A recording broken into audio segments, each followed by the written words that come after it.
Welcome to the Il Quotidiano podcast. Today we bring you to the University and Research column, an in-depth review entirely in English that aims to bring to the attention of our readers, academics and researchers some of the knowledge proposals coming from the main educational and training agencies in the area. The protagonists of the review will be some experts from the academic and research world. Enjoy listening.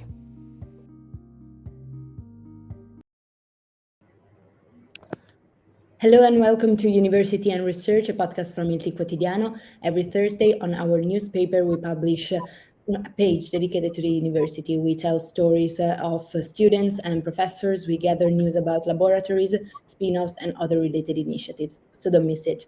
In this podcast, we will showcase a concise resume of this wide range of stories in bills.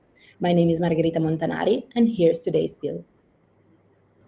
In today's episode, we'll host Roberto Battistone, professor of physics at the University of Trento, former president of the Italian Space Agency. He's engaged in international research projects and scientific dissemination activities with a focus of new space technologies. Welcome, Professor.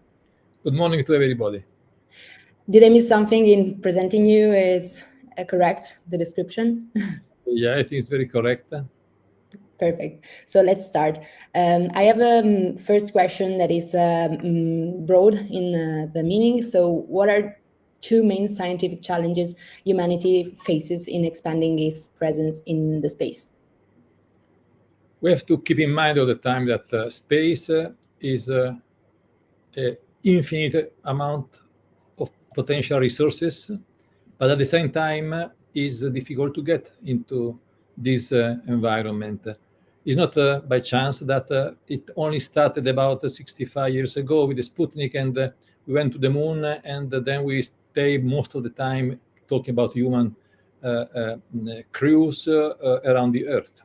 So it is a real an effort to be there. It is a little bit easier with robotic exploration because you don't put at risk the life of humans, but nevertheless is very challenging. It is true nowadays that there is a growing pressure from economic point of view, with not only research, not only Earth observation, but only exploitation of resources in space. So there is a push to go to a more stable presence on the moon, eventually on Mars, and to push our exploration to the asteroid belt, which is a potential resource of a very large amount of minerals, as an example. Of course, this is requiring technology, a lot of technology, require artificial intelligence, require materials, require the capability of stay a long time on very unhospitable environments. This is the main challenge, to be autonomously operating far away from Earth for a long period without human control in a reliable manner. All of that require extreme amount of new technologies put together. As you mentioned, we are witnessing also an increasing focus on commercial and space activity, but also space tourism is a frontier. So this has been a contested ground from billionaires such as Elon Musk with SpaceX and also Jeff Bezos with Blue Origin. Does this represent an opportunity to you or a threat to scientific research?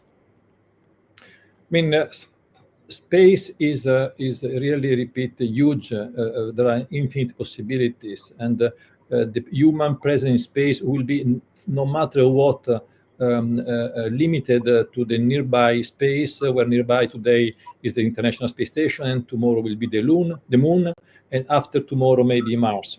The space is much bigger than that. With our Viking explorers, we were outside of the solar system. It took 35 years, but we made it, and we are observing objects which are infinitely farther away from us than the one we can reach. So in space, there is a lot of potential for everyone, including science, of course. The issue is another one: how many resources will be invested in one direction and on the other? Clearly, the private sector is going to invest on something which is producing wealth and return, while the scientific research is basically only supported by the public sector, because it's a research which provides wealth and knowledge for everyone. So it is kind of impossible to believe that this can be done from the private sector. There are some people which are investing into that because they like to give money to the society, but this is a small minority. Most of it has come in the past and will come in the future from public sector. So this is the point: how to stimulate and support and make the economy drive the most of the exploration and the utilization, and at the same time to keep this curiosity and the adventure of exploration for scientific purposes to stay alive. So this is an important point. And as a university professor, researcher for many years in space, for me this is the priority, of course, because the scientific community, it is clearly requiring that we continue and we push forward for exciting discoveries of scientific nature.